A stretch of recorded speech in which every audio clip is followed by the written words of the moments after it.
Welcome to the Daily Reminder Network. Never ever underestimate the power of Allah.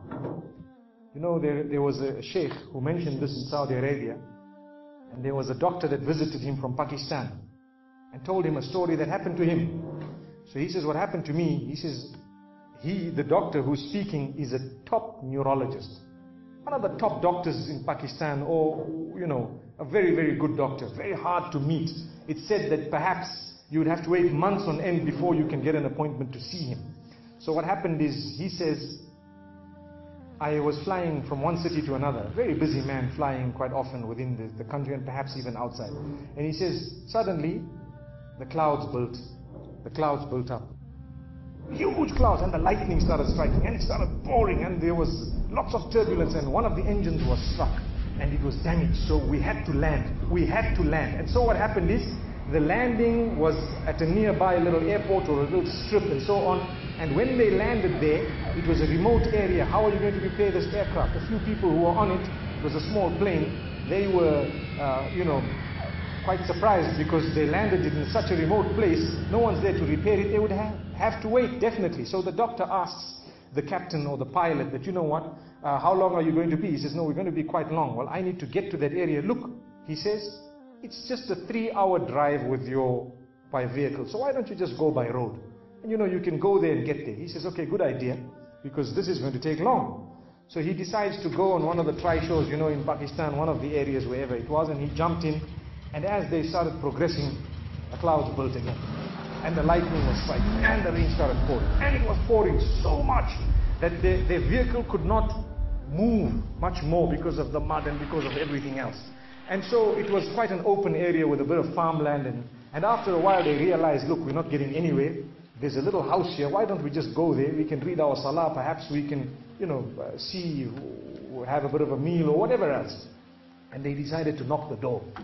Strange people, strange land, far off, out in the rurals.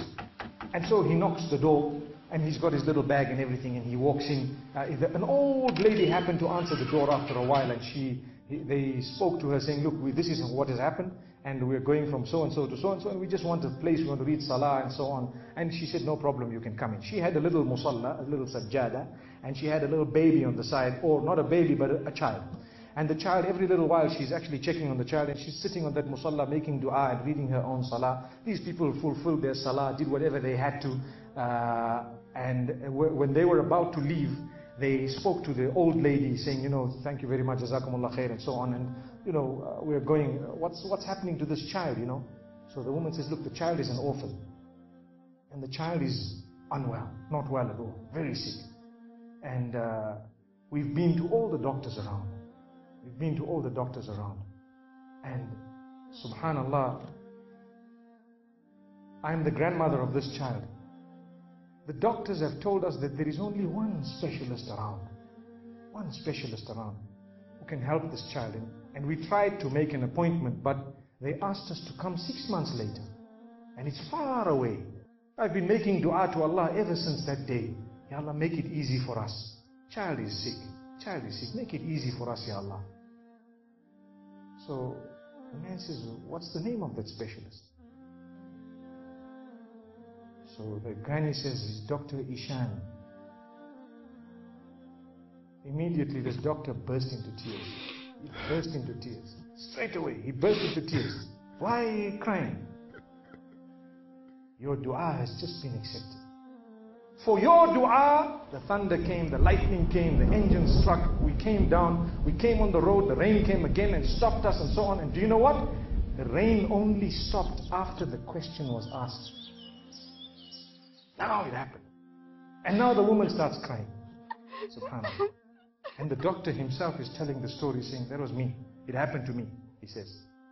And he says, I learned that Allah's armies are beyond limits. Allah uses whatever He wants to get what He wants done. So, where in the wildest of the dreams of this person would they have felt or believed that the top man, whom it is semi-impossible to see without big appointments, would actually be driven all the way to the door, knock the door, come in here, read some salah, and they would have to serve the child here. Amazing. Wallahi, it brings tears to the eyes. But the reason I share it with you, every one of us has needs for Allah subhanahu wa ta'ala. Just keep calling. Just have yaqeen. Have conviction. If it is meant, it will definitely come in your direction. You know, we use the term by hook or crook, but I don't want to use that today. I want to tell you, by the mercy and power of Allah subhanahu wa ta'ala, it will happen, it will come to pass. May Allah subhanahu wa ta'ala bless us. May He open our doors. May He grant us all shifa. And may He make us firm believers that for Him, nothing is impossible.